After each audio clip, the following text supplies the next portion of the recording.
As streaming takes over the box office, stars are looking for more creative ways to leverage their audience appeal. One of those ways, they could demand to be paid for their ability to drive social media interest in a movie or series, which in turn drives subscriptions. Here now is Julia Alexander, Senior Strategy Analyst at Parrot Analytics, which measures audience demand for content across all platforms.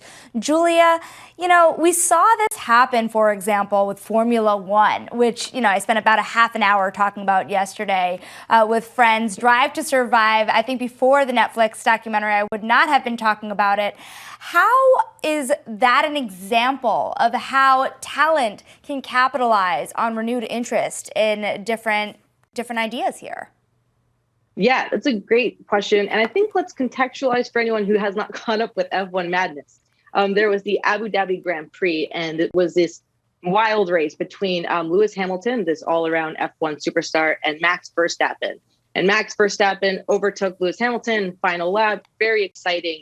And we saw demand for Max Verstappen increase by nearly 50 times the average demand of all global talent. He was the #1 most in-demand athlete in the world, the 7th most in demand of all professions, of all creatives, of all talent.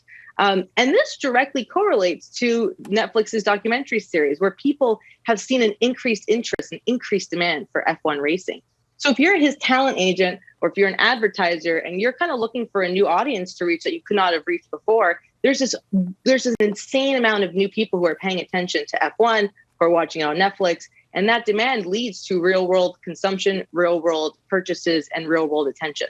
Well, Julia, how does that affect the negotiations? Because, we mentioned earlier that Scarlett Johansson is just one example. She was going to get paid a lot of money for the money that Black Widow was going to make in the box office. That was signed into her contract. But if you're an actor and you don't know how well your movie is going to perform, how do you factor that into the negotiations about, how much you're getting paid? Right. So Tara's a really good point. What streaming services are looking at now is whether a title is like high acquisition, high retention. If you're a movie star, you're probably going to be in a movie that is a high acquisition title, which basically means if it's going on a streaming service like Disney Plus, HBO Max, Netflix, the goal of that movie is to do either one of two things: bring in new subscribers or engage low engagement subscribers who are at the highest risk of canceling. If you're Scarlett Johansson, you can no longer kind of negotiate back-end deals at the box office or whoever it might be. All of a sudden, your conversation becomes, well, we want a percent of how many new subscribers signed up. We want a percent of how many high-risk, low-engagement subscribers stuck around for another month because they wanted to watch our movie. And I think the other part of this conversation that needs to be had is if we take a movie like Red Notice, right? That movie has Gal Gadot, Ryan Reynolds, Dwayne Johnson. All of them can pack theaters. So for Netflix, they know what they're doing. They're leaning on that talent demand to potentially start a new franchise. Mm-hmm. But on the other side of it, what you have on Netflix is very good at is they have new talent coming up from series like Squid Game, for example, where they're taking the star of that show, Park Hae-soo. They're putting him in the Korean adaptation of La Casa de Papel, or Money Heist as we call it. And that is to continue leveraging their own talent demand to create new franchises. That's what I was going to ask you about. Are stars even minted anymore through movies? Or are stars made through these different types of shows and series that are created on the streaming service that we all are becoming so attached to? It's like the movie star is gone. Is there a movie star anymore? And this is the chicken versus the egg question, right? Does the MCU, the Marvel Cinematic Universe, exist without Robert Downey Jr.'s Tony Stark?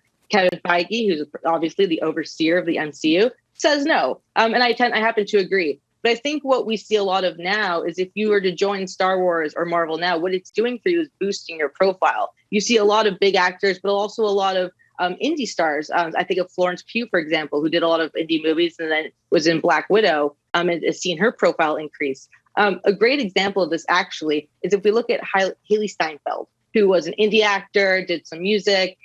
Recently, she's been in two very, very big series: Hawkeye on Disney Plus, which is a Marvel show, and Arcane on Netflix, which is an animated series based on Riot Games' extremely popular League of Legends game. Her demand has increased by about 45 times. And more importantly, she is now being seen as this huge talent by an audience who may not have seen her or may not have known about her before. Mm-hmm. So these shows, as they become more viral, as they become moments of cultural zeitgeist, are helping stars, find new audiences. But again, if you're trying to break into something and you're trying to compete with the big dogs, again, you're Netflix, you're going to sign your Dwayne Johnson, Gal Gadot, Ryan Reynolds. Julia, we only have about 20 seconds. I wanted to ask, does it matter anymore if something is a hit, or does it just need to be a part of the cultural conversation? Like you mentioned Red Notice. Does it matter if it's good anymore, or do these streaming services just want people to be talking about it? These streaming services just want people to be watching and subscribing. It doesn't matter if it's good, mediocre, or blah. Julia, thank you so much. That's Julia Alexander, Senior Strategy Analyst at Parrot Analytics. Thank you so much for your time. Really interesting stuff. All right, that'll do it for Quick Take this hour, but there's more Quick Take coming up in just a minute. I'm Jennifer Zapasaja. And I'm Shonali Bassick. You can check out the latest stories at Bloomberg.com or at Quick Take on social media. Thanks for watching.